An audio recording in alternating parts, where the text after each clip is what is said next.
Well, winter is upon us, and it's time to protect your feet. Today I'm going to talk to you about just a few simple things that you can do to prevent big trouble.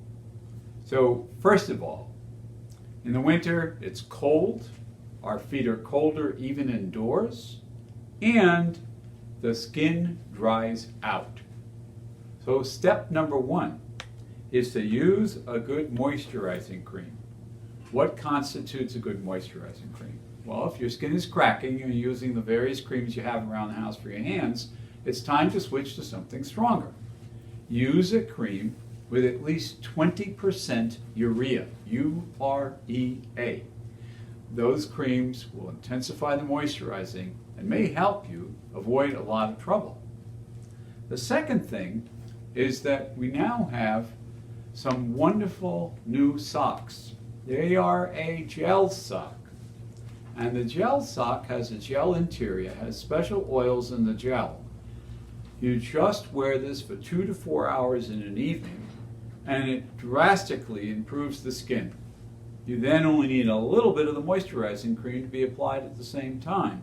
You'll see a world of difference and help prevent trouble.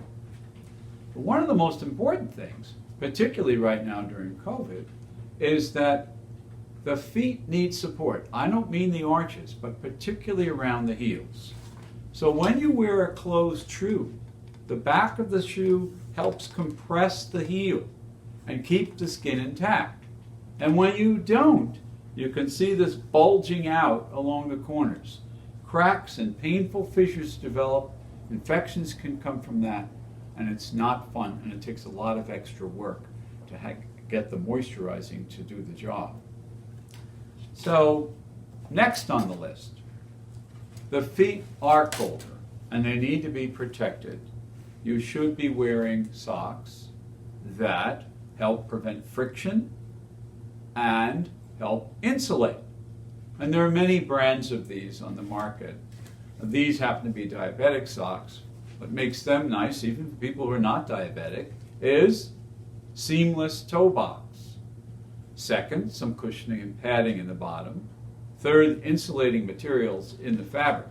And that means no, not plain cotton.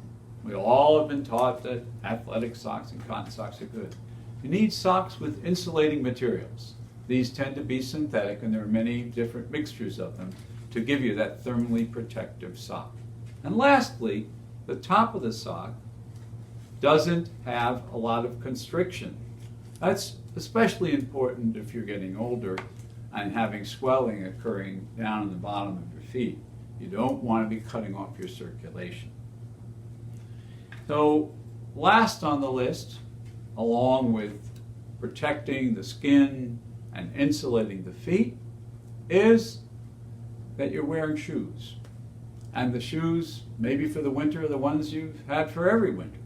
So when was the last time you actually went to the shoe store and had your feet measured? I know with COVID we're buying a lot of things online, and it can work a lot of the time.